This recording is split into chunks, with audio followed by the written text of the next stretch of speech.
Did you know that Congress is on Santa's naughty list? I'm Robin Kinderman, and you're watching JBS Straight Talk.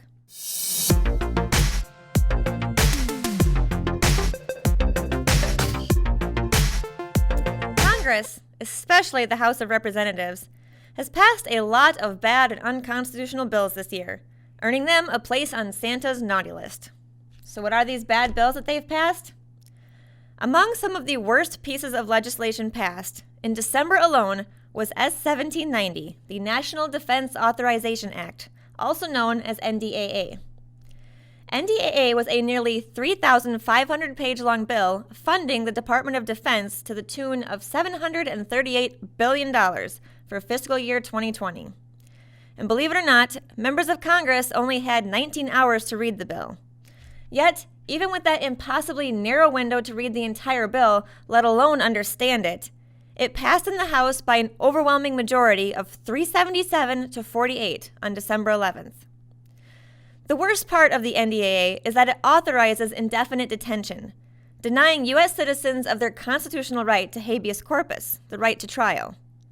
Rather than being innocent until proven guilty, the NDAA's indefinite detention provision turns justice on its head, leaving us no better than communist China, where inmates are often held without ever facing a trial.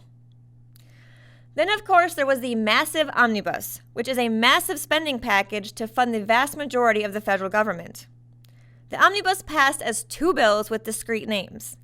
The DHS Cyber Hunt and Incident Response Teams Act, which passed by a vote of 280 to 138, and the National Law Enforcement Museum Commemorative Coin Act, which passed by a vote of 297 to 120.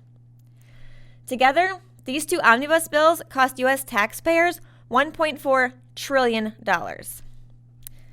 In addition to the two omnibus votes, the House also held two separate votes on impeachment, one on alleged abuse of power, which passed by a vote of 230 to 197, and the second on supposed obstruction of Congress, which passed by a vote of 229 to 198. And last but not least, there was H.R. 5430, the United States-Mexico-Canada Agreement Implementation Act, which passed in House last Thursday by a lopsided vote of 385 to 41. Under the guise of free trade, this 239-page bill, if approved by the Senate, will approve and implement the 2,410-page USMCA in order to economically integrate North America towards an EU-style North American Union. Considering these votes and more, many members of Congress shouldn't be surprised if all they get for Christmas is a lump of coal. They've earned it. With congressional elections looming in 2020, now's the perfect opportunity to hold your members of Congress accountable by educating others on how their congressman voted. One of the best tools to do this is the New Americans Freedom Index. The Freedom Index is a scorecard that rates how every U.S. representative and senator voted on 10 key issues over the last quarter or year. While the votes we've discussed today aren't in the current Freedom Index, they likely will be before the next election, so be looking for that too.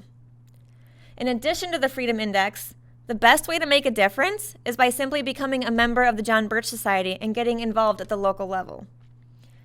Being educated is key, but it's what you do with that information that's even more important. This 2020, make use of the Freedom Index, and please join the John Birch Society. Until next year, take care, and on behalf of all of us here at the John Birch Society, we wish you a Merry Christmas and a Happy New Year.